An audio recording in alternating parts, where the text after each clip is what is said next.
Hey folks, welcome to Bad GM's Campaign Build-Along. I'm the Bad GM Wayne Davis, and we're continuing to build out our campaign for the Fallout role-playing game. As I always say, if you're still needing a copy of the book, head over to your local game shop or bookstore, or if that's not an option, you can hit up the Modifius Entertainment website, modipius.net. We've picked up a bunch of new listeners over the past few weeks, and they've hit me up on the socials to ask why I plug Modifius Entertainment twice during each show. I've been asked if they sponsor me or something. The answer is no, they don't, though it would be really cool if they did. I plug them twice a show because I'm using their product on my show, and to me, it's just basic courtesy to plug the company that produces the materials when you're using them, with the hope being that if we drive enough business to their website or to the game shop, we might get a chance to work with them down the line, which again would be really cool. And for the record, I did this last season with Pinnacle Entertainment Group when we did our Deadlands campaign, and I'll do it next season for whatever game system we use next. Okay, so this week's show is also a game recap show for my game, so let's get to the build since I managed to come up with the job I couldn't come up with for last week's show. But first, a recap.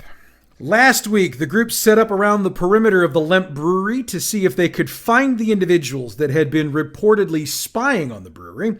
They did, and they either tailed them back to where they came from, or they got in a gunfight with them and didn't. If they didn't follow them, it was probably a very short session for your group. For those who tailed them, they got to an old newspaper publishing site. They had several encounters when they first got in, but ultimately discovered a whole host of synths inside, which caused them to flee. Or at least the smart move would have been to flee.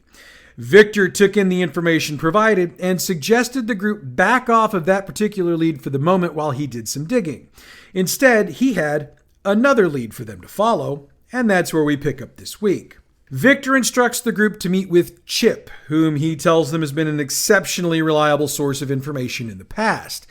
Chip's got a bit of what one would call a quirky personality, though, as he won't meet in a public place, and he expects to be paid not in caps, but in Addictol and grape mentats. Victor will provide the group with several doses of each and gives them the meeting location, which, by the way, is a bus station across the street from the old Kiel Auditorium. He notes it's going to take them about 25 minutes or so to get there, so they've got time as the meeting is set for 4 a.m. For our purposes, we'll say it's somewhere between 2:45 and 3:15 a.m. as the meeting ends. That gives the group a couple of minutes to grab a bite to eat or to use some stim packs or, hey, other chems if that's their deal. No judgment here. If the group asks for a description of Chip, Victor doesn't have one to give. He admits he's never actually met Chip. What they're going to need to do is get to the bus station and wait. When someone approaches them and asks, "How's your mother?" they should answer, "I haven't talked to my mother in a year." And he makes it clear that they need to give the answer as he gave it to them. Chip will then either take them to somewhere more private to talk, if there are people there, or he'll give them the information. If he's got actionable intel, the group is encouraged to follow up on it, since whatever they get probably has a short shelf life. If it's not immediately actionable, he requests that they return to him so they can game plan out a course of action. Now, we've detailed the scenery on the way to Kiel multiple times before, so I won't get into it again here. Just note that the auditorium is on the south side of the building, as the Opera House, which is where Barnabas O'Reilly had his office, is on the north side. The bus station is across the street from the auditorium. Now, the bus station is really more like a bus shed, as it's not more really than 3 walls, a roof, and a ticket counter. And it's apparent that the buses used to line up across the front of the shed and take off as their departure times came up. There's still a couple of buses parked there, and if the group wishes to check them out, they find 4 suitcases containing some clothing and other assorted personal care items, maybe a mirror or a toothbrush. No caps or chems, though. Regardless of whether or not they search the buses, at some point they'll be standing around the shed waiting for their contact. And they get surprised by the voice coming from behind the counter. From the darkness they hear, "How's your mother?" When they give the countersign, the source of the question exits the shadows. Standing 4.5 feet tall and weighing about 100 pounds, the ghoul standing before them is dressed in a long overcoat and wearing a worn fedora. The coat is buttoned closed, and from their side of the counter, they don't see whether it's wearing pants and shoes or not. It really doesn't matter, though. The figure gets up to the counter, eyeballs the group, and speaks. We're not doing introductions here. I don't need to know your names, and if you know mine, I'd appreciate it if you not only just not say it, but forget about it as soon as you can. Now, we are going to go ahead and use Chip's name, since this is going to get confusing if we don't. Chip informs the group he's got information, but he expects his payment first. When the group hands over the chems, Chip smiles, then agrees to tell them what he knows. Now, he doesn't have a lot of information, but he gives them what he's got. The group that hit Victor's storehouse had some ghouls in it. He'd call them feral ghouls, but unless someone rolled a cage up to the doors and released them, he has no idea how they could be controlled long enough to not attack the people using them. But maybe they're not feral, as he was approached a couple of days ago by someone offering him a lot of money to accompany a group of people for a job, but to make it look like a feral ghoul had done a lot of damage. Chip notes that something about the way the offer was presented sounded off, so he politely declined, and he's been hiding ever since. He never saw a face, as the discussion was held in the old confessional of a Catholic church.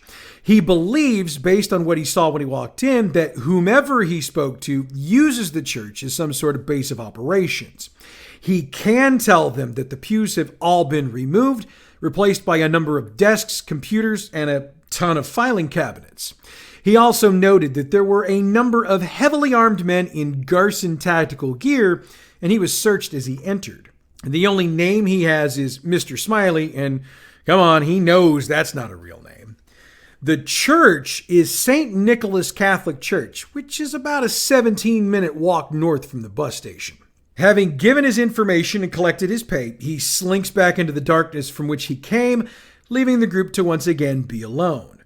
Now, it's up to the group to decide whether or not the information they just got is actionable, but I'm going to be real honest here. My group's going to take action, so let's build it out. If they decide to head back to Victor to tell him what they've got, he's going to ask him to head that way anyway, so let's just get to it. As I mentioned, it's a 17-minute walk almost due north to the church, and since we haven't really covered anything north of the Opera House, this is going to be some new territory for the group. So like I like to do, here's a little bit of a St. Louis history lesson. St. Nicholas Catholic Church actually exists, and it exists at the location we're sending the group to. In our world, the lot across the street is a parking lot for the City Museum, which if you're ever in the area, you must check out. However, in this world, that lot, along with the buildings along the route, have been damaged pretty badly thanks to the bombing. And based on some of the scorch marks they can see, there's been a lot of explosions and gunfire recently as well. Now, we're not going to have an encounter here, mostly because we've got a doozy of one cooked up in a bit. But that doesn't mean you can't play up what the group hears as they walk along. You can hit them with the sounds of frantic scurrying from the rubble, which could get them thinking rad roaches, mole rats, or even feral ghouls. Play it up however you want. Heck, if you want to go with the sounds of gunfire fairly close by, do that as well. But if your group is a group of do-gooders who might chase that down to see what they can do, maybe that's not a good idea. My group tends to ignore those and stay on target, so if I go that way, that's what I'm going to use. The church itself isn't nearly as large as some of the churches we've used in the campaign to this point, but it's still pretty decent size. It takes up around 5,000 square feet of space. Convert that to metric if you need to. And while it has scorch marks all over it from the bombings, it's still intact. Something the group will notice that should give them a case of what I call the what is the fact that there is no visible security on the outside of the building. They can roll whatever they want to roll to attempt to find any. There just ain't any here. Like I said, that should confuse them, since if Chip's right about this place, it's somebody's base of operations, and one would think something that important would be guarded 24/7. So, I'll bet good money the group spends quite a bit of time searching the perimeter to make sure they're not being watched. Again, this is an opportunity to create suspense, though again, there isn't anyone here. So let's lay out what the church looks like on the outside. First off, I need to note that in our time, the church looks more like an American middle or high school building than a church, and I think that's because it used to actually be one. You can look at pictures online if you're curious. However, with this being a 50s retro future style game, we'll give it that 1950s flair. So instead of looking like a schoolhouse, it does resemble a church with the stained glass windows and a lot of them, plus a steeple with a cross on it. There's only one set of doors heading into the church, and it's a solid wood double door set. The group does have to walk up some stairs to get there from street level, but nothing really too bad. Checking the inside from the outside, the group can tell there are some lights on inside the church, but the nature of stained glass makes it difficult to make out much else. The doors are locked, but a perception plus lockpick difficulty 4 can get it done. However, the group should also probably think about checking the door for some sort of trigger device, as the door is wired to blow.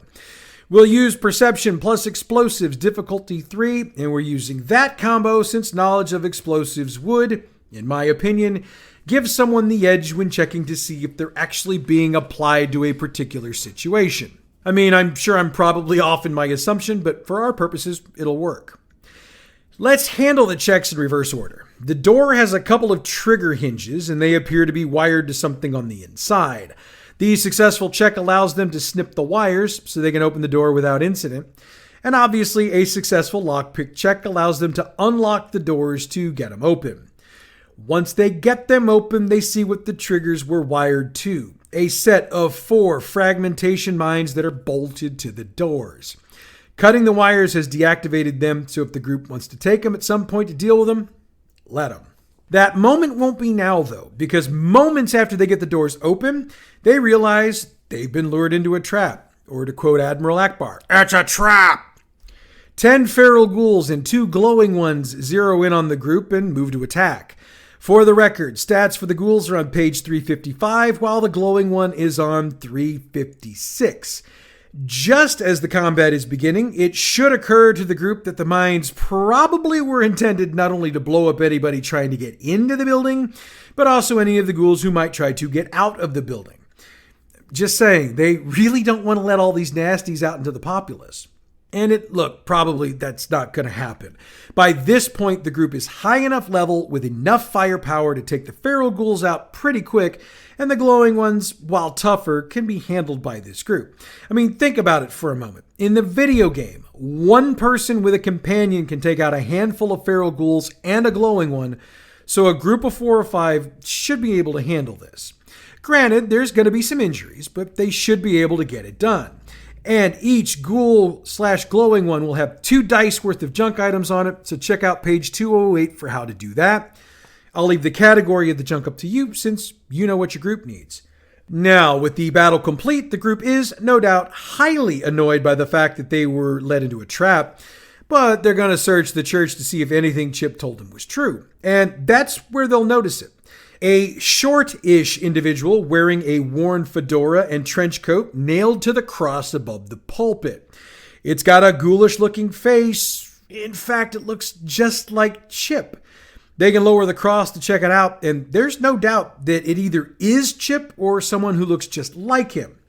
One major thing, though, is if they remove the hat, they notice the brain has been removed. Let's go with Science plus Medicine, difficulty 4. There are 2 possibilities here. Either somebody did the brain in a jar robot thing from the video game, or they used a rather dated process to draw the memories and personalities out of someone to transfer it into a synth. Since the brain in a jar robot thing is exclusive to the video game, that's not something the characters would know about. I mean, not yet. Let's just say I've got plans down the line. So, obviously it's the second. Somebody decided to take Chip's memories and personality and transfer it into a synth, which means they met and made a deal with a synth, which means they were set up, which also means somebody knows about them, or at the very least knows about Victor. Let's table that thought for a while and get to the rest of the search. The church is abandoned. No desk, no confessional, just piles of junk and rubble.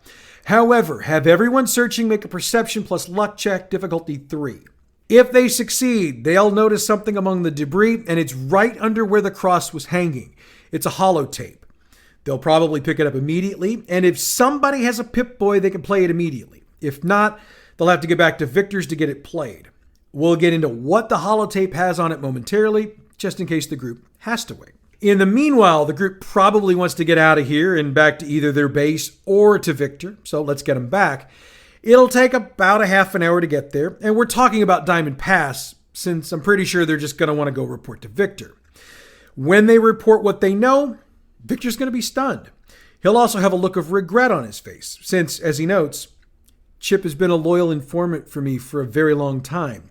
I asked him to dig into this synth situation, and it looks like it got him killed. That is on me. However, he's curious to know what's on the holotape, so he requests the group play it for him. When they hit play, they hear Chip's voice. Okay, Victor, this whole situation's deeper than we thought it was. iRobotics has been cranking out synths in increased numbers for the past couple of months, and I can't seem to find out why. I mean, there has to be somebody buying all of them, but none of my usual sources have any information. Either that or they're being really well paid to keep their mouths shut. Look, I can tell you, these synths are top of the line. If you didn't know they were synths, you'd never find out unless you decided to cut them open. I mean, I had to shoot a guy the other day for trying to rip me off, and if I hadn't blown his head off, I'd have never known. My guy at Garson Tactical told me that they had a big-time theft at their Clayton facility a month or so ago, and it basically got cleaned out. Weapons, armor, uniforms, whole 9 yards. So that should tell you how the synths that attacked you got their gear. Just not sure who's behind them. I'm on my way to meeting with somebody calling himself Mr. Smiley. Yeah, I know that's an alias, but he supposedly got a line on whoever the Mr. Big is on this deal. Maybe it's the chems, but I got a really bad feeling about this meeting. That's why I'm recording this. I wanted you to know everything I know, just in case. Oh, one more thing. Our female friend has a line on somebody you might want to look into. Of course, since I don't know who might get their hands on this tape, I'm not saying more than that. You'll know what I mean, though. There's a pause, then he speaks again. All right, I've told you everything I can think of. I got 20 minutes to get to the meeting, so I gotta go. Hope to see you or that team of yours in person to deliver the news, but just in case, well, it's been good working with you, and I hope you find the answers you're looking for. The tape ends. Victor seems lost in thought for several minutes afterwards. He smiles, then speaks. So Sylvia knows of someone we need to speak with about this synth situation. It would appear we are headed to the Twisted Tap tonight. He's not overly concerned about the Garson theft. He'll note that he will have someone he knows he can trust look into it, but he's not going to waste the group on that, at least not yet. He encourages the group to get a good night's rest, something to eat, and to resupply. They'll head to the tap around 8 p.m., and he expects the group to be here at 6:30 to get dressed and equipped. We'll assume by this point it's close to 5 a.m., maybe 6, depending on how long things took. That means the group's got about 12 hours to rest, recuperate, resupply, and make sure they get back to Victor's to get ready to head out. Now, normally I'd stop the build here, but since I shorted last week's build, let's continue on. However, before we do that, let's level up. You know the drill by now. 1 health, 1 skill point, and 1 perk. You'll also want to let your group shop if they're interested. All in all, this will probably take an hour of your time, but once we're done with that, let's fast forward to 6:30 p.m. Victor has Bruno bring fresh suits for the characters that will be going into the club with him and surveillance gear for those who won't. Probably safe to assume the group will use the same lineup and setup they did last time, so no need to cover that here. What we will cover, though, is Victor's instructions to the group. We will need to remain in the club for an hour or so to keep up appearances. My goal is to speak with Sylvia immediately upon entry, so I will hopefully have our name moments after we enter. Unless that person just happens to be inside, once we have the name, we will sit at my table, have a couple of drinks, and listen. Perhaps we will overhear someone sharing more than they should. If that is the case, we can use that to our advantage. He then addresses the group that will be outside. I know I do not have to tell you this, but I wanted to do so that we are clear. I need you to keep eyes on the entirety of the perimeter. Anything that seems out of place needs to be noted. Do not try to run it down on your own. Note what it is and where it is, and we will deal with it when we leave. I do not want to let anyone onto the fact that I am aware. So with the instructions laid out and everyone ready to go, they'll head out. Now, the last time we did this, we got them there without an incident. Not this time. This time they'll get about 6 blocks from the club when they're ambushed. 5 super mutant brutes will ambush them from all sides. Stats are on page 368. Once all but one of them are down, the group will hear a beep, beep, beep, beep sound that keeps going and sounds like it's getting closer to them. It's coming from the north, which means it's to their right as they head towards the club. They can pretty quickly figure out it's a super mutant suicider, and that beep is the mini nuke it's carrying set to go off when it gets to the group. So, this is going to require a bit of laying out. We'll assume the final brute and the group are in fairly close combat. That would leave the suicider well outside of even extreme range, which gives the group 3 rounds to drop it before it gets close enough to detonate the bomb and pretty much liquefy everyone. And if the beep wasn't enough of a clue as to what's going on, the fact that the brute will disengage and run like the wind, that should be everything they need to know. So it should be an easy takedown. Now, should is the operative word. Each round it stays up, the suicider gets 1 range increment closer. So by the end of round 3, it's a medium range, which is close enough to detonate the bomb. Now the group can use whatever weapons they want, including missiles, and still be able to salvage the mini nuke. Run it and see where it goes. Also, Victor is armed like he was last time, so if you don't still have that character sheet, head over to the website and print it off. Once they're done, they are a little worse for the wear, but since they don't have time to head back to the pass and change, Victor's just going to lead them onwards. They reach the twisted tap, and the group that's going to remain outside can start getting into position, while Victor and the inside group head inside. They barely get inside the club when Sylvia approaches them. She greets him warmly and leans in to give him a kiss on the cheek.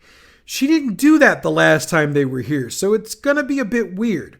Not to mention she lingers there for a moment. But Victor smiles, nods, and motions the group to the table. Once they're seated and their drink orders are taken, he gives them the goods. Marshall Malone, that is the name. He is apparently someone quite experienced with the programming and assembly of synths, and apparently has a, how best to say this, axe to grind with iRobotics. Sylvia does not know how to find him, but I am sure we can, with a bit of time and digging. At that point, they'll be sipping their drinks and listening in on the conversations around them. They're boring, so we're not going to get into them here. After an hour, Victor nods to the group, signaling them to get up so they can leave. He stops when they get to Sylvia, makes it a point to kiss her on the cheek, and then they leave. Let's get to the group outside. There's really not much of anything going on out here. Again, you can ratchet up the suspense if you'd like, but my thought here is that whomever ordered the hit on them the last time they were here, shot is shot. So the next hit's probably not going to be quite so obvious in time or in place. They see when Victor is exiting and can rather quickly gather with the rest of the team to head back to the pass. Along the way, Victor brings the group up to speed on what he learned and mentioned that he'll task Bruno with information gathering once they get back to the third base saloon. And I do think we've got a good stopping point here. Before we move on, though, I need to address something I didn't put in here earlier. I know I did another church site, and like I said the last time, if you're not comfortable using churches in your game, change it to whatever you are comfortable with. Or if you prefer it to be a mosque or a temple or a synagogue, do that. You know what you need better than I do, so you'll know how best to adjust Chip's method of hanging inside that building. Okay, so since my group ran last week, we've got stuff to cover. First, though, let's recap what we did 2 weeks ago. We picked up with our group reaching the area where Briar the Ghoul lives so they could deliver the bottle of booze they'd been tasked with delivering. The interaction went so well that Tyler managed to get him to swap out his buzzsaw for a flamer at cost. With that task accomplished, they move on to the next job on their list, and that's the extermination job at the church. They met with Walter, who explained the situation to them and set them to work. They initially used Jim to float up to the windows of the church to get a feel for how many ghouls they were dealing with. While he saw 3 green figures, he wasn't able to determine exactly how many there were. So Gabe went in to check. As a ghoul himself, he knew they wouldn't attack him, so he was able to determine there were a dozen feral ghouls in there, and he left and shut the door behind him. The group decided that Gabe would lead 4 out at a time, closing the door behind him and holding it shut as he did so. Tyler and Jim would be just outside the door, since they and Gabe can't be harmed by radiation. from the glowing ghouls, or glowing ones as they're called, while the rest of the group would post up just outside the makeshift barriers and help take out the ghouls. Now that plan almost worked. And I say almost because Gabe had issues in keeping the door closed, so at one point there were 9 feral ghouls that had made their way out. The group managed to take them all out with 0 casualties, but seemed stumped that the glowing ones hadn't come out. Jim floated back up to the windows and figured out why. The doors to the offices they were in were closed, so he took aim with his laser and took them all out. From there, the group as a whole entered the church, did a bit of scavenging, then headed downstairs to deal with whatever might be down there. What was down there were 32 mole rats. I wrote this to be 4 for each group member, if you'll remember, and that was way too many. In the end, they succeeded, cooked up the mole rat meat, and got their payment from Walter. That's where we wrapped the last game, and that's where we picked up last Saturday night. Having just cleaned out the church, the group decided to perform the final job of the 4 that they picked up that they actually intended to do, and that's the supply job at Lime Ferry. They headed south and had the Mirelurk encounter we drew up just south of there. Wasn't too much of a challenge for them, though it did take about 4 rounds to get done. From there, they continued along their way and had the Stingwing encounter we built. Again, this wasn't too bad of a challenge, and they completed it in a couple of rounds. Now, one thing that does need to be noted is that while these weren't too tough of a challenge, there were some injuries incurred, and the group was able to handle getting everyone healed. I should also point out, and probably should have noted this up top, that we were minus Max and Tyler this session, but things still went well, even being short-handed. The group made their way down to the ferry, had their introduction to Martin, and discussed his supply needs. The group agreed to his prices for the meat, but when it came to purchasing Rad-X and Radaway, the group wanted to deal.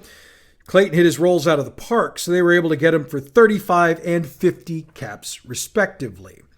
The group made sure everyone who needed them got Rad-X and Radaway, and we wrapped at this point due to various commitments for the group members on Sunday. And while it doesn't necessarily sound like we got a lot done, in the grand scheme of things, we actually got a lot done. And that brings us to the end of today's show. Next week, we'll see if the group can find out who this Marshall Malone character is and what he brings to the table. In the meanwhile, check out our other show, Role Playing History. This week, we deep dive the games Ring World and Bunnies and Burrows. Role Playing History is available wherever you get your podcasts or on our website, badgmproductions.net. All Fallout role-playing game materials referenced on this show are the trademarked and copyrighted properties of Modiphius Entertainment through their license with Bethesda Games and are utilized on this show for entertainment purposes only. If you're interested in checking out all the fine products produced by Modiphius, check out their website, modiphius.net.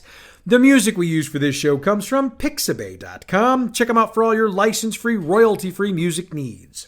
Bad GM's Campaign Build-Along is a production of Bad GM Productions. Check us out on Facebook at facebook.com/gaming/BadGMProd, on Twitter at BadGMP, YouTube and Tumblr, Bad GM Productions. You can email us badgmproductions@gmail.com, and online the website is badgmproductions.net. Next week, we answer the question, who is Marshall Malone? That's next week, though. Until then, I'm the Bad GM Wayne Davis, and I'll see you at the game table.